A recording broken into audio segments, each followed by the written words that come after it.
নমস্কার, আমি ঋষিকেশ দেবগুপ্ত অফিসিয়াল আপনাদেরকে স্বাগত। সব থেকে বড় প্রশ্ন, বঙ্গ বিজেপি এবার কোন লাইনে এগোবে? আগে কর্মীদের কাছে, রাজ্যবাসীর কাছে এই বিষয়টা স্পষ্ট করুক যে হ্যাঁ, এটা আমাদের অভিমুখ, এটা আমাদের রুট, আমরা এই রাস্তা ধরেই আস্তে আস্তে এগিয়ে যাব। তার কারণ সর্বভারতীয় বিজেপির কথা এই মুহূর্তে যত না বলা যায় ততই মঙ্গল। পরিস্থিতি যেদিকে এগোচ্ছে তাতে নরেন্দ্র মোদীকে নামতে হচ্ছে মঞ্চে যে কর্মীদেরকে মনোবল বাড়ানোর জন্য। এবার কর্মীদের মনোবল তিনি বাড়াতে যাচ্ছেন, অথচ তার মনোবল ভেঙে দিচ্ছে আরএসএস। মোহন ভাগবত ঝাড়খণ্ডের গুমলাতে গিয়ে তাদের যে গ্রামীণ বৈঠকগুলো হয় আরএসএস, সেখানে গিয়ে বলেছেন যে এই দেবত্বে উত্তীর্ণের কথা, বা বলতে পারেন সেটাকে নিয়ে কটাক্ষ করেছে। আপনারা জানেন নরেন্দ্র মোদীর যদি 2014-র পর থেকে আস্তে আস্তে দেখেন, তাহলে প্রথমে সে গুজরাটের মুখ্যমন্ত্রী, তারপর সে ভারতবর্ষের প্রধানমন্ত্রী, তারপর আস্তে আস্তে হয়ে গেল সে হিন্দুর পোস্টার বয়, তারপর অনেক ক্ষেত্রে বিশ্বগুরু, তারপর নিজেরাই ওই নামটিকে সরিয়ে এনেছে, তারপর হয়ে গেল ঈশ্বরের প্রেরিত পুরুষ বা পরমাত্মার সন্তান। এই হচ্ছে তার উত্তীর্ণ। আর এটাকে কেন্দ্র করেই পরোক্ষে কটাক্ষ করেছে মোহন ভাগবত। সে খুব সহজ সরল ভাবে বলেছে যে বিকাশ মানে উন্নয়নের কোনো অন্ত নেই, এটার কোনো শেষ হয় না। কিছু মানুষ আছে যারা নিজেকে প্রথমে সুপারম্যান ভাবে, তারপর দেবতা ভাবে, তারপর ভগবান ভাবে। এবার ভগবান যখন গিয়ে তাকে তার বিশ্বরূপ দর্শন দেখায়, তখন সেভাবে আমি কি। সে এটা বলার কারণ কি এবং কাকে ইঙ্গিত করে বা কাকে কেন্দ্র করে বলা হয়েছে সেটা স্পষ্ট। তাই নরেন্দ্র মোদী যখন কর্মীদের মনোবল বাড়ানোর চেষ্টা করছে, তার মনোবল ভেঙে ফেলা হচ্ছে। উত্তরপ্রদেশের অবস্থা ততই বছর, আপনারা উত্তরাখণ্ড বলুন, রাজস্থান বলুন, দিল্লি বলুন, যেখানেই বলুন, প্রত্যেকের মতো এখন সমীকরণ সেট করার চেষ্টা করছে। নিজেদের রাজ্যকে নিজেদের মতো করে তারা বিজেপিকে সামনে রেখে এগোতে চাইছে। সর্বভারতীয় বিজেপি থেকে বলে দেবে এবং ওই অভিমুখেই এগোবে দল। এখন ওই সময়টা না, তার কারণ পরিস্থিতি এখন বেগতিক। এখন প্রত্যেকটা রাজ্যকে তার পার্টি লাইন সেট করে নিতে হবে। যেরকম উত্তরপ্রদেশে কিভাবে চলবে, উত্তরপ্রদেশে যেরকম মনে হয়েছে ওখানকার বিজেপির রাজ্য সভাপতি ভূপেন্দ্র বাবুর যে যোগী আদিত্যনাথ ঠাকুর সম্প্রদায়কে নিয়ে চলছে, সেটা হবে না। কেশব প্রসাদ মৌর্যর মনে হয়েছে ঠাকুর সম্প্রদায় একটা গ্রুপ হয়ে গেছে, আর একটা গ্রুপ হয়ে গেছে ঠাকুর সম্প্রদায় বাদে বাকি বিধায়কদের, সেটাও হবে না। দরকার পড়লে রাজ্য সভাপতি ভূপেন্দ্র বাবুর জায়গায় দলিত মুখ আনতে হবে, দলিতদেরকে অগ্রাধিকার দিতে হবে। তার কারণ বারাণসীর ওই জায়গাটা বা তার পরবর্তী যে জায়গাগুলো রয়েছে বা রামচন্দ্র কেন্দ্রিক যে জায়গাগুলো রয়েছে, বেশিরভাগ জায়গায় বিজেপির ভরাডুবি হয়েছে। তাই উত্তরপ্রদেশে দলিতদেরকে বা অনগ্রসর শ্রেণীকে মানে প্রায়োরিটি দিয়েই এগোবে হচ্ছে বিজেপি। এটা গেল।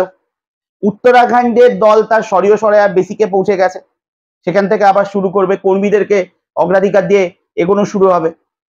তো প্রত্যেকটা জায়গায় রাজ্য বিজেপি তাদের নিজস্ব একটি অভিমুখ সেট করেছে। তারা এখন সর্বভারতীয় বিজেপির উপর ভরসা করছে না, তার কারণ সর্বভারতীয় বিজেপি এখন নিজেই বেগতিক অবস্থায় রয়েছে। আর আমি এর আগে আমার একটি ভিডিওতে বলেছিলাম আরএসএস প্রসঙ্গে, যে আরএসএস যে প্রথম দিন মোহন ভাগবত বলেছিল ওখানে শেষ হয়ে যাবে এরকম না, উনি অনবরত বলতে থাকবেন। সে প্রতিনিয়ত চেষ্টা করে যাবে এই যে সুযোগটা পেয়েছে গুজরাট লবির যে নরেন্দ্র মোদী, অমিত শাহ রয়েছে, তাদের হাত থেকে রাষ্ট্রটাকে আবার পুনরায় আরএসএস এর কাছে নিয়ে আসার, সেটা সে সদ্ব্যবহার করতেই থাকবে, অনবরত সে বলতে থাকবে। এবং 2047 পর্যন্ত নরেন্দ্র মোদী যতই বলুক যে পরমাত্মা তাকে মানে পাঠিয়েছে, বিশেষ নির্দেশ রয়েছে তার এবং সে কাজ করে যাবে, অসম্ভব। আমি যদি খুব ভুল না হয়ে থাকি, আগামী 3 বছরের মধ্যে, পরবর্তী লোকসভা আপনি ছেড়ে দিন, আগামী 3 বছরের মধ্যে নরেন্দ্র মোদীর বিকল্প মুখ আরএসএস তুলে আনবে। হয়তো রেডিও হয়ে আছে, কেবলমাত্র মিডিয়ার সামনে আসছে না, কিছু চ্যানেলকে সেট করে সেটা রেডি করে নেবে তারা। এবার আসি বঙ্গ বিজেপির কথায়। বঙ্গ বিজেপিকে এবার পার্টি লাইনটা সেট করে দিতে হবে, তারা কোন দিকে যাবে। তার কারণ শান্তনু ঠাকুর যদি একদিকে যায়, তো ভিন্ন মুখে যাচ্ছে শুভেন্দু অধিকারী। এটা আমার বক্তব্য না, এটা তাদের যে আচরণ, তাদের যে কার্যকলাপ, তাদের যে কথাবার্তা, তার উপরে। আপনারা ইতিমধ্যেই জানেন যে বেশ কিছুদিন আগে শান্তনু ঠাকুর তার অশোক স্তম্ভওয়ালা লেটার হেডে একটি চিঠি করে দিয়েছিলেন একটি ছেলেকে বা একটি মানুষকে, জিয়ারুল গাজী তার নাম, স্বরূপনগরের হাবিবপুরের বাসিন্দা। সে তাকে সেই লেটার হেডে, অশোক স্তম্ভওয়ালা লেটার হেডে লিখে দেওয়া হয়েছিল যে 3 কেজি গরুর মাংস এই জিয়ারুল গাজী নিয়ে যেতে চায়, বিএসএফ যাতে তাকে ছেড়ে দেয়, মানে ওটা 3 কেজি গরুর মাংস নিয়ে যাওয়ার ছাড়পত্র। এবং এটা নিয়ে যখন বাইরে সমালোচনা শুরু হয় বা বিতর্ক সৃষ্টি হয়, তখন শান্তনু ঠাকুর একবারও বলেননি সেটা তার লেখা নয় বা ওটা নকল, তার মানে সে ওটা পাঠিয়েছেন। তার বক্তব্য ছিল এটা বাইরে কি করে এলো, এবং তার আরো একটি বক্তব্য যে আমাদের এদিকে এটা অনবরত হয়, আরো একটি চিঠি সে সামনে পেশ করেন এবং বলেন যে তৃণমূলে এরকম আকছাড় দেয়। তো ওখানকার লোকাল মানুষের সুবিধার্থে তৃণমূল দিক বা বিজেপি দিক এগুলো ঠিক আছে, কিন্তু জিয়ারুল গাজী যখন বলে যে আমরা হরহামেশা এরকম মন্ত্রীর থেকে নিই এবং নেওয়ার পর আমাদেরকে প্রণামী দিতে হয়, তখন গিয়ে সমস্যাটা বা গোলটা বাঁধে। তার মানে শান্তনু ঠাকুর কি এইটা নতুন পাচারের একটা সিস্টেম চালু করেছে, গরু পাচার বা গরুর মাংস পাচারের, যে ঠিক আছে আমি লিখে দিব এবং কেন্দ্রীয় মন্ত্রী লিখছে, তো বিএসএফ এর আর ঘাড়ে কতগুলো গর্দান রয়েছে যে সেটাকে নিয়ে কিছু বলবে, যে এইভাবে চলে যাবে এবং তার জন্য প্রণামী আসবে। এবার প্রণামীর বিতর্ক নিয়ে যদি কথা বলতে হয় তাহলে আমি এটা বলতে পারি শান্তনু ঠাকুরের প্রণামী নিয়ে এর আগেও বিতর্ক আছে। তিনি এর আগে মানে তার ওই ঠাকুর বাড়ি থেকেই মতুয়া কার্ড দেওয়া শুরু করেছিলেন এবং মতুয়া কার্ড নেওয়ার জন্য একটা লম্বা লাইন পড়েছিল, এটা নিয়েও বিতর্ক হয়েছিল যে ওখান থেকেও টাকা কালেকশন করা হচ্ছিল ওই কার্ডের বিনিময়ে, এবং তিনি বলেছিলেন যে তৃণমূল কংগ্রেসের যারা আছে তারা কার্ড পাবে না, নাগরিকত্ব পাবেন না, তাদেরকে খেমটা নাচ দেখাবেন তিনি। আর তাহলে এই লাইনে কি বিজেপি চলবে?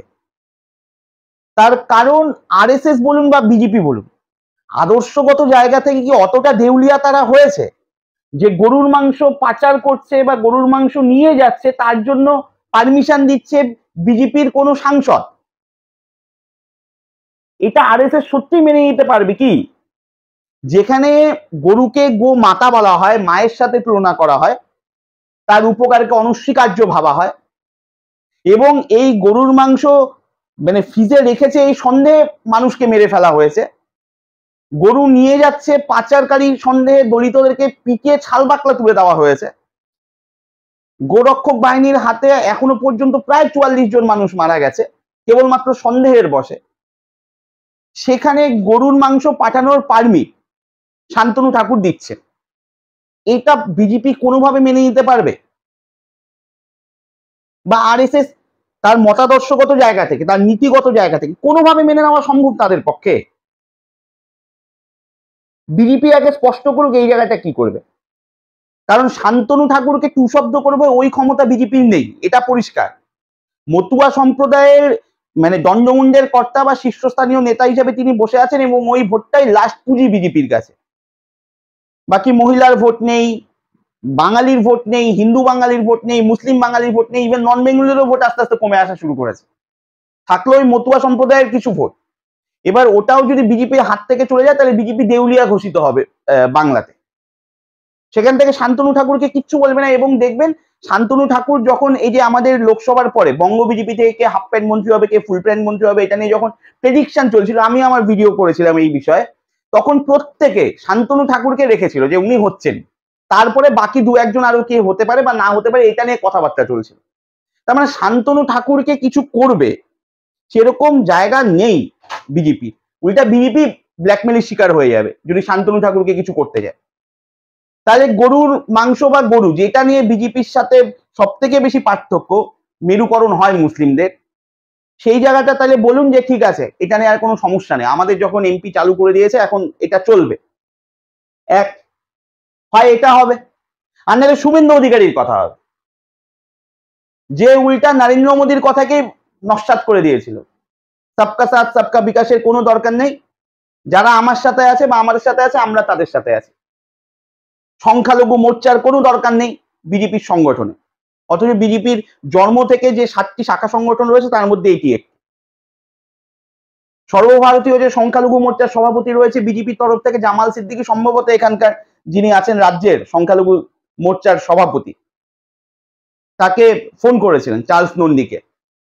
তারপর প্রাক্তন যে সহসভাপতি রয়েছে সংখ্যালঘু মোর্চার, সম্ভবত নাম শামসুর রহমান, তিনি নাকি জেপি নাড্ডাকে শুভেন্দু অধিকারীর নামে চিঠি লিখেছেন, অভিযোগ জানিয়েছেন। তাহলে এটা একটা পার্টি লাইন হবে যে সংখ্যালঘুদের কোনো জায়গা নেই বিজেপির কাছে, হিন্দু ভোটই একমাত্র বিবেচ্য বিষয় আর সেটা নিয়ে আমরা জিতে যাব, সংখ্যালঘু ভোটের কোনো ব্যাপার নেই।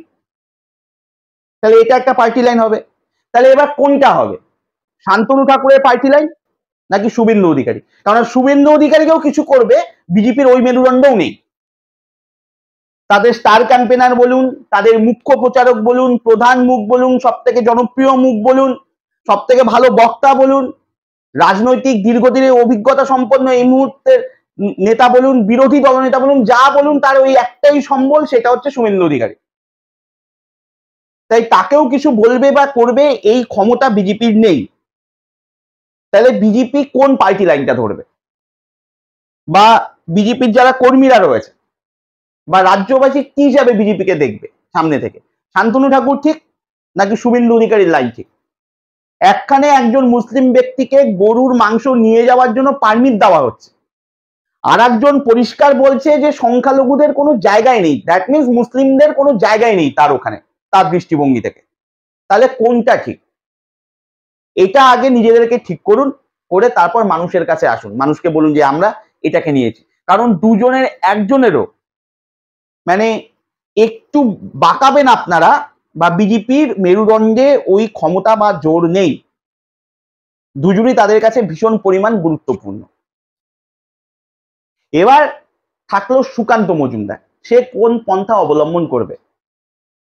সে দলীয় সংগঠনকে মজবুত করতে চেয়েছে। বক্তব্য রাখতে দেওয়া হয়েছিল সায়েন্স সিটিতে অর্জুন সিংকে। অর্জুন সিং ভাষণ দিচ্ছে যে দলীয় সংগঠন মজবুত ছিল না, মজবুত করতে গেলে বড় বড় নেতাদের বা স্টেজে বক্তব্য রেখে লাভ নেই, মাঠে গিয়ে কাজ করতে হবে। মানে জিস পয়েন্ট এটাই ছিল সারাংশ। কে বলছেন? অর্জুন সিং, যে নিজে তৃণমূল থেকে যখন বিজেপিতে চলে এসছে, তৃণমূলের থেকে টিকিট না পেয়ে বিজেপি থেকে টিকিট পাওয়ার জন্য সে নিজে এসছে জামা কাপড় আর প্যান্ট পরে, খালি সংগঠন নিয়ে আসতে পারেনি। সে এই জ্ঞান দিচ্ছে, সে বড় বড় কথা বলছে, যাকে পাবলিক এবার এর জন্যই ভোট দেয়নি যে কেন ভোট দিব বা কি কারণে ভোট দিব তাকে। সে তো রানিং দল বদলু না, মানে রাস্তা দিয়ে যাচ্ছে, হুট করে ধরুন আমার বাড়ি অমুক পাড়াতে, আমি আর এক পাড়া দিয়ে যাচ্ছি, আমার মনে হলো আমি আমার বাড়িতে যাবো না, আজকে এই পাড়াতে এই বাড়িতেই ঢুকে যাই, হয়ে গেল, আমি ওই বাড়িতেই থেকে গেলাম। পরিস্থিতি এরকম। সুকান্ত মজুমদার এই মুহূর্তে সব থেকে বেশি চাপে রয়েছে। তিনি নিজেও বুঝতে পারছেন যে দলের সমস্যাগুলো কোথায়। কিছু মুখ সমস্যা হয়ে আছে, মুখগুলোকে তিনি সরাতে পারবেন না, কারণ লোক নেই। আমি অন্তত বিজেপিকে অতটা মেরুদণ্ডহীন ভাবি না ব্যক্তিগতভাবে। আমি এতটুকু বিশ্বাস করি ব্যারাকপুরে যদি লোক থাকতো দেওয়ার মতো বিজেপি, তাহলে অর্জুন সিংকে নিত না। আর যদি নিয়ে থাকে, আমি অন্তত বিশ্বাস করি সুকান্ত মজুমদারকে আমি যতদূর বুঝেছি বা চিনেছি, তাতে তিনি অন্তত অর্জুন সিংকে নিতে চাইবেন না, পরিস্থিতি যা ছিল। তো সেখান থেকে সুকান্ত মজুমদার সবার আগে নিজে এগিয়ে আসুক, তার কারণ তিনি নিজেও চাপে আছেন। সায়েন্স সিটির সভাতে প্রত্যেককে বরণ করা হয়েছে, দিলীপ ঘোষকে বক্তব্য রাখতে দেওয়া হয়নি, কিন্তু দিলীপ ঘোষকে যখন সংবর্ধিত করা হচ্ছিল, গোটা হল যেভাবে হাততালিতে ফেটে পড়েছে, যেভাবে চিৎকার উঠেছে, গর্জন উঠেছে, স্লোগান উঠেছে, মানুষ তার রায় জানিয়ে দিয়েছে। বিজেপি কর্মীরা যে পুরনোর দিকে ঝুঁকে আছে, বিজেপি কর্মীরা যে শক্ত মেরুদণ্ডওয়ালা চোয়াল শক্ত মানুষের দিকে, নেতার দিকে ঝুঁকে আছে, বা ওরকম নেতা চায়, এটা স্পষ্ট। এবার কেন্দ্রীয় নেতৃত্ব কি সেটা বুঝতে পারলো, বা নাকি বুঝেও না বুঝার ভান করলো, নাকি বুঝেও এড়িয়ে গেল, প্রশ্ন অনেক। কিন্তু সুকান্ত মজুমদারকে যতদিন আছেন, তার মধ্যে স্পষ্ট করে দিতে হবে বিজেপির পার্টি লাইন কি, কোন অভিমুখ নিয়ে তারা বঙ্গে এগোতে চাইছে। আপনাদের কি মতামত অবশ্যই জানাবেন। নমস্কার, ভালো থাকবেন।